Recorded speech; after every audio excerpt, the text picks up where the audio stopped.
रुकिए जरा।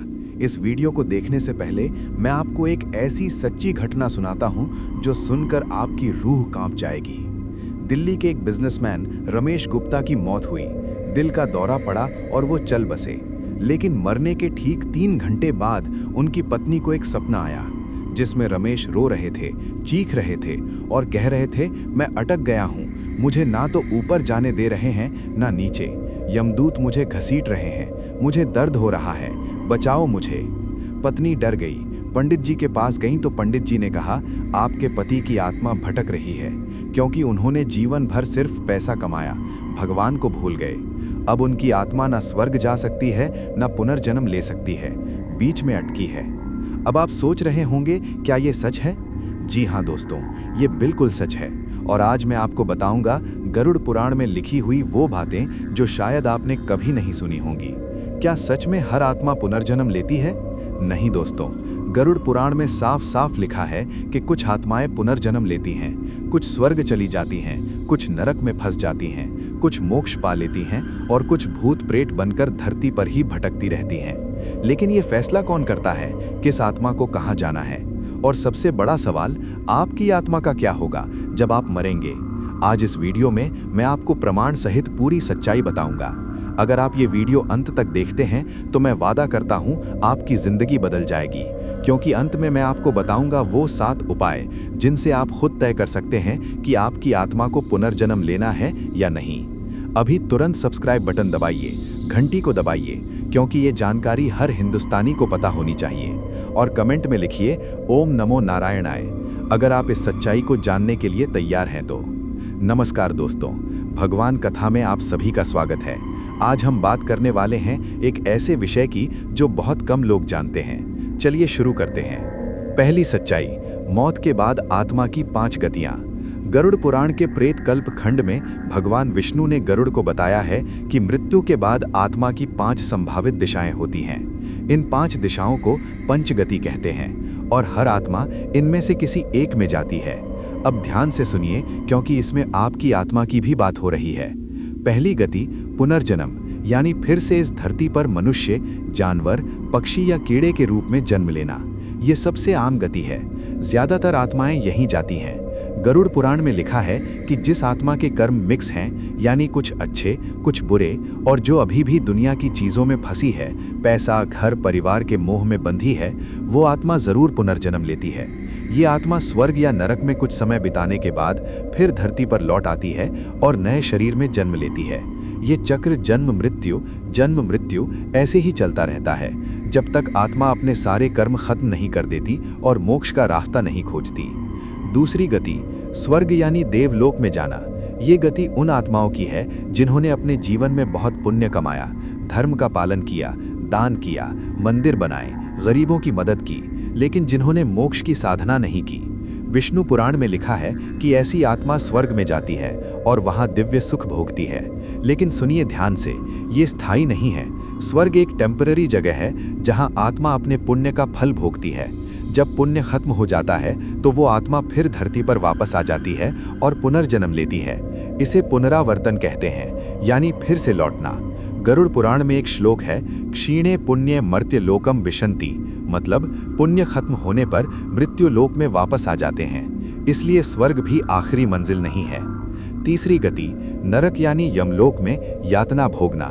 ये गति उन आत्माओं की है जिन्होंने अपने जीवन में पाप किए, हिंसा की, झूठ बोला, चोरी की, धोखा दिया, माँ बाप को दुख दिया, बेगुनाहों को सताया। गरुड़ पुराण में 28 नरकों का विस्तार से वर्णन है। हर पाप के लिए अलग नरक तय है। ये आत्मा नरक में जाती है और वहां भयंकर यातना भोगती है। कहीं उबलते तेल में पकाया जाता है, कहीं कांटों के पेड़ पर लटकाया जाता है, कहीं जानवर नोचते हैं। लेकिन ये भी स्थायी नहीं है। आत्मा अपने पाप का फल भोगने के बाद फिर धरती पर लौट आती है और पुनर्जन्म लेती है, कभी कभी बहुत निचली योनि में, जैसे कीड़ा मकोड़ा या जानवर। चौथी गति प्रेत भूत बनना, यानी धरती पर ही अटक जाना। ये सबसे दुखद गति है। ये गति उन आत्माओं की है जिनकी मौत अचानक हुई, एक्सीडेंट में, मर्डर में, सुसाइड में, या जिनका अंतिम संस्कार ठीक से नहीं हुआ। पिंडदान नहीं हुआ, श्राद्ध नहीं हुआ, या जो आत्मा बहुत ज्यादा मोह माया में बंधी है और अपना घर परिवार प्रॉपर्टी छोड़ने को तैयार नहीं है। गरुड़ पुराण में लिखा है कि ऐसी आत्मा को यमराज स्वीकार नहीं करते। ये आत्मा धरती और आकाश के बीच में अटकी रहती है, ना स्वर्ग जा सकती है, ना पुनर्जन्म ले सकती है। इसे प्रेत भूत कहते हैं। ये आत्मा बहुत दुख में रहती है, भूख प्यास लगती है लेकिन खा पी नहीं सकती। ये आत्मा कभी कभी जिंदा लोगों को परेशान करती है, क्योंकि वो चाहती है कि जो दुख मैं भोग रही हूँ वो दूसरे भी महसूस करें। ये सबसे खराब गति है और इससे बचने के लिए हमेशा ठीक से अंतिम संस्कार करना जरूरी है। पांचवी गति, मोक्ष यानी जन्म मृत्यु के चक्र से आज़ादी। ये सबसे ऊंची और आखिरी गति है। ये गति उन आत्माओं की है जिन्होंने अपने जीवन भर आध्यात्मिक साधना की, ध्यान, योग, भक्ति और ज्ञान मार्ग में लगे रहे, दुनिया के मोह से मुक्त हुए और आत्म साक्षात्कार किया। भगवद गीता में भगवान श्री कृष्ण ने कहा है, माम उपेत्यतु कौन्तेय पुनर्जन्म न विद्यते, मतलब जो मुझे प्राप्त कर लेता है उसे पुनर्जन्म नहीं होता। ये आत्मा परमात्मा से एक हो जाती है, वैकुंठ या कैलाश जाती है और वहां से फिर कभी वापस नहीं आती। ये स्थायी मुक्ति है, ये आखिरी लक्ष्य है, लेकिन ये गति बहुत दुर्लभ है। लाखों में एक को ही मोक्ष मिलता है। दूसरी सच्चाई, फैसला कौन करता है किस आत्मा को कहाँ जाना है। अब सबसे बड़ा सवाल आता है, आत्मा की गति का फैसला कौन करता है। गरुड़ पुराण और विष्णु पुराण में इसका स्पष्ट वर्णन है। जब एक इंसान मरता है तो यमदूत आते हैं और आत्मा को लेकर जाते हैं। आत्मा को यमलोक में यमराज जी के पास ले जाया जाता है। वहां चित्रगुप्त जी बैठे होते हैं, जिन्होंने हर इंसान की पूरी जिंदगी रिकॉर्ड करके रखी होती है। चित्रगुप्त जी का नाम ही है चित्र, मतलब तस्वीर, और गुप्त मतलब गुप्त। वो आपकी जन्म से लेकर मृत्यु तक हर काम, हर विचार, हर शब्द सब रिकॉर्ड किए रहते हैं। जब आत्मा यमराज जी के सामने पहुंचती है, तब चित्रगुप्त जी उस आत्मा की जिंदगी की पूरी रिपोर्ट यमराज जी को पढ़कर सुनाते हैं। वहां एक खास तराजू होती है, एक तरफ पुण्य रखा जाता है, दूसरी तरफ पाप। अगर पुण्य भारी है तो आत्मा स्वर्ग जाती है, अगर पाप भारी है तो नरक जाती है। अगर दोनों बराबर हैं तो तुरंत पुनर्जन्म होता है। लेकिन यमराज जी निष्पक्ष न्यायाधीश हैं, वो किसी से पक्षपात नहीं करते, वो सिर्फ कर्म देखते हैं। आप कितने अमीर थे, कितने ताकतवर थे, किस जाति के थे, ये सब वहाँ कुछ मतलब नहीं रखता। वहाँ सिर्फ आपके कर्म बोलते हैं। गरुड़ पुराण में एक श्लोक है, यमः कर्मानुसारेण फलम ददाति, मतलब यमराज कर्म के अनुसार फल देते हैं। अब कुछ लोग सोचते हैं कि यमराज जी निर्दयी हैं, लेकिन ये गलत है। यमराज जी धर्मराज हैं, वो धर्म के रक्षक हैं। जो फैसला वो करते हैं वो पूरी तरह से न्यायोचित होता है। अगर आपने अच्छे कर्म किए तो वो आपको स्वर्ग भेजेंगे, अगर बुरे कर्म किए तो नरक भेजेंगे। ये सजा नहीं है, ये आपके अपने कर्म का फल है। तीसरी सच्चाई, क्यों कुछ आत्माएं पुनर्जन्म लेती हैं और कुछ नहीं। अब मुख्य सवाल पर आते हैं, क्यों कुछ आत्माएं पुनर्जन्म लेती हैं और कुछ नहीं लेती। गरुड़ पुराण में इसका स्पष्ट जवाब है। पुनर्जन्म लेना या न लेना ये निर्भर करता है तीन मुख्य चीजों पर। पहली चीज, आत्मा की इच्छा और आसक्ति। अगर आत्मा अभी भी दुनिया की चीजों में आसक्त है तो वो जरूर पुनर्जन्म लेगी। उदाहरण के लिए, अगर कोई इंसान अपनी प्रॉपर्टी, पैसे, परिवार, पद प्रतिष्ठा में बहुत ज्यादा फंसा है और मरते वक्त भी वो चीजें छोड़ना नहीं चाहता, तो वो आत्मा फिर धरती पर लौटेगी, क्योंकि उसकी इच्छा अधूरी है। भगवद गीता में कहा गया है, यम यम वाप स्मरण भावम त्यजत्यन्ते कलेवरम तम तमेवैति कौन्तेय सदा तद्भाव भावितः। मतलब इंसान मरते वक्त जिस चीज की याद करता है वही चीज उसे फिर मिलती है। अगर आप मरते वक्त अपने पैसे, प्रॉपर्टी के बारे में सोच रहे हैं तो फिर आपको वैसी ही जिंदगी मिलेगी। अगर आप भगवान की याद कर रहे हैं तो आप मुक्त हो जाएंगे। इसलिए मृत्यु के समय की मानसिक स्थिति बेहद जरूरी है। दूसरी चीज, आत्मा का कर्म खाता। अगर आत्मा के कर्म का खाता अभी बाकी है, यानी कुछ कर्म फल भोगने बाकी हैं, तो वो आत्मा को पुनर्जन्म लेना ही पड़ेगा। गरुड़ पुराण में लिखा है कि हर आत्मा का संचित कर्म होता है। ये संचित कर्म कई जन्मों का हो सकता है। जब तक ये कर्म पूरी तरह खत्म नहीं होता, तब तक आत्मा पुनर्जन्म के चक्र में रहती है। उदाहरण के लिए, मान लीजिए आपने इस जन्म में किसी को बड़ा नुकसान पहुंचाया, लेकिन इस जन्म में उसका फल नहीं भोगा, तो अगले जन्म में आपको वो फल भोगना ही पड़ेगा। ये कर्ज है जो चुकाना ही पड़ता है। इसे कर्म का ऋण कहते हैं। तीसरी चीज, आत्मा का आध्यात्मिक स्तर। अगर आत्मा ने अपने जीवन भर कोई आध्यात्मिक साधना नहीं की, सिर्फ भौतिक जिंदगी जी, तो वो आत्मा पुनर्जन्म लेगी। लेकिन अगर आत्मा ने ध्यान, योग, भक्ति, जप, तप किया, आत्मज्ञान प्राप्त किया, तो वो आत्मा पुनर्जन्म नहीं लेगी, मोक्ष पाएगी। विष्णु पुराण में लिखा है कि ज्ञानी आत्मा परमात्मा में विलीन हो जाती है और फिर वापस नहीं आती, लेकिन अज्ञानी आत्मा बार बार लौटती है। इसलिए आध्यात्मिक साधना बेहद जरूरी है। चौथी सच्चाई, कौन से कर्म पुनर्जन्म रोकते हैं और कौन से लाते हैं? अब मैं आपको बताता हूं कौन से कर्म पुनर्जन्म रोकते हैं और कौन से पुनर्जन्म लाते हैं। ये जानकारी बेहद प्रैक्टिकल है, कृपया ध्यान दीजिए। पुनर्जन्म लाने वाले कर्म, गरुड़ पुराण और भागवत पुराण में ये कर्म बताए गए हैं। पहला, ज्यादा लोभ और मोह, पैसे, प्रॉपर्टी, जमीन, घर, सोने चांदी में बहुत ज्यादा आसक्ति, ये पुनर्जन्म लाती है। दूसरा, अधूरी इच्छाएं, मरते वक्त अगर आपके मन में बहुत सारी इच्छाएं अधूरी हैं तो फिर जन्म लेना पड़ेगा। तीसरा, हिंसा और क्रोध, अगर आपने जीवन भर क्रोध और हिंसा में बिताया तो पुनर्जन्म लेना पड़ेगा। चौथा, धोखा और झूठ, झूठ बोलने वाले और धोखा देने वाले लोग पुनर्जन्म लेते हैं। पांचवा, माँ बाप की बेइज्जती, माँ बाप को दुख देने वाली संतानें पुनर्जन्म लेती हैं। छठा, परोपकार न करना, स्वार्थी जिंदगी जीना, ये पुनर्जन्म लाता है। सातवां, आध्यात्मिक ज्ञान की कमी, सिर्फ भौतिक जिंदगी जीने वाले लोग पुनर्जन्म लेते हैं। अब पुनर्जन्म रोकने वाले कर्म, ये कर्म आपको मोक्ष की तरफ ले जाते हैं। पहला, नाम स्मरण, भगवान का नाम जप करना, यह सबसे शक्तिशाली उपाय है।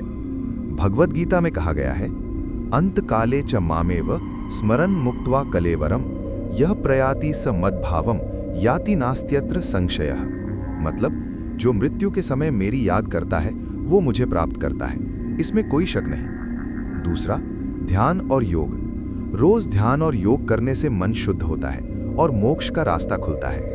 तीसरा, निस्वार्थ सेवा, परोपकार और निस्वार्थ सेवा से पुण्य बढ़ता है और आत्मा शुद्ध होती है। चौथा, मोह का त्याग, दुनिया की चीजों से मोह हटाना ये बहुत मुश्किल है लेकिन बेहद जरूरी है। पांचवा, क्षमाशीलता, गुस्सा छोड़कर माफ करने वाला स्वभाव। छठा, सत्य और अहिंसा, सच बोलना और किसी को नुकसान न पहुंचाना। सातवां, आत्मज्ञान, आत्मा, परमात्मा और जिंदगी की असलियत समझना, ये सबसे बड़ा ज्ञान है। पांचवी सच्चाई, कितनी बार पुनर्जन्म लेना पड़ता है? अब बहुत लोगों का सवाल होता है, हमें कितनी बार पुनर्जन्म लेना पड़ता है? गरुड़ पुराण में इसका जवाब है, एक आत्मा औसतन 84 लाख योनियों में जन्म लेती है। ये 84 लाख योनि में सभी तरह के जीव शामिल हैं, जलचर, थलचर, नभचर, कीड़े मकोड़े, पेड़ पौधे, जानवर, पक्षी और अंत में इंसान। विष्णु पुराण में कहा गया है कि आत्मा सबसे पहले पानी में कीड़े के रूप में जन्म लेती है, फिर विभिन्न जलचर जीवों में, फिर जमीन पर कीड़े मकोड़ों में, फिर पेड़ पौधों में, फिर छोटे जानवरों में, फिर बड़े जानवरों में और अंत में इंसान में। ये यात्रा लाखों साल लग सकते हैं, लेकिन जब आत्मा को इंसान का जन्म मिलता है, ये सबसे महत्वपूर्ण जन्म है, क्योंकि सिर्फ इंसान ही मोक्ष पा सकता है, जानवर नहीं पा सकते। भगवद गीता में कहा गया है, मनुष्य जन्म अति दुर्लभ है, ये लाखों में एक बार मिलता है, इसलिए इस जन्म को बर्बाद मत कीजिए। अगर आपने इस मानव जन्म में मोक्ष की कोशिश नहीं की तो फिर आप 84 लाख योनि के चक्र में पड़ जाएंगे। सोचिए, फिर कीड़ा बनना, फिर जानवर बनना, फिर लाखों साल इंतजार करना इंसान बनने के लिए। इसलिए ये जन्म बेहद कीमती है, इसे समझदारी से इस्तेमाल कीजिए। छठी सच्चाई, खास परिस्थितियां। कभी कभी खास परिस्थितियों में पुनर्जन्म के नियम अलग होते हैं। मैं आपको कुछ खास परिस्थितियां बताता हूं। पहली, भक्तों का पुनर्जन्म। गरुड़ पुराण में लिखा है कि भगवान के सच्चे भक्त अगर पुनर्जन्म लेते हैं तो वो अच्छे परिवार में जन्म लेते हैं और बचपन से ही भगवान की तरफ आकर्षित होते हैं। वो अपनी पिछली साधना को जारी रखते हैं और जल्दी मोक्ष पा लेते हैं। दूसरी, अकाल मृत्यु। अगर किसी की मौत उसके तय समय से पहले होती है, एक्सीडेंट में, मर्डर में या सुसाइड में, तो वो आत्मा तुरंत पुनर्जन्म नहीं लेती। वो आत्मा प्रेत, भूत बनकर अपना बाकी समय पूरा होने तक धरती पर रहती है। ये बहुत दुखद स्थिति है। तीसरी, योगियों की मृत्यु। जो योगी अपनी मौत को कंट्रोल कर सकते हैं, वो अपनी मर्जी से शरीर छोड़ सकते हैं। वो आमतौर पर सूर्य के उत्तरायण काल में शरीर छोड़ते हैं और सीधे वैकुंठ या कैलाश चले जाते हैं। उन्हें पुनर्जन्म नहीं लेना पड़ता। चौथी, बच्चों का पुनर्जन्म। गरुड़ पुराण में लिखा है कि जो बच्चे छोटी उम्र में मर जाते हैं वो आमतौर पर अपने ही परिवार में फिर जन्म लेते हैं। ये पिछले कर्म संबंध की वजह से होता है। 5वीं, श्राप का प्रभाव।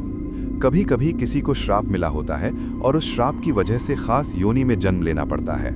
उदाहरण के लिए राजा नहुष को इंद्रदेव ने श्राप दिया था और वो सांप बन गए। बाद में श्राप से मुक्त होकर फिर इंसान बने। 6ठी, महापुरुषों का पुनर्जन्म। कभी कभी महान आत्माएं जो मोक्ष पा चुकी होती हैं वो दुनिया की भलाई के लिए फिर धरती पर अवतार लेती हैं। ये पुनर्जन्म नहीं, अवतार है। भगवान विष्णु, भगवान शिव और दूसरे देवता कभी कभी अवतार लेते हैं, लेकिन वो कर्म के बंधन में नहीं होते।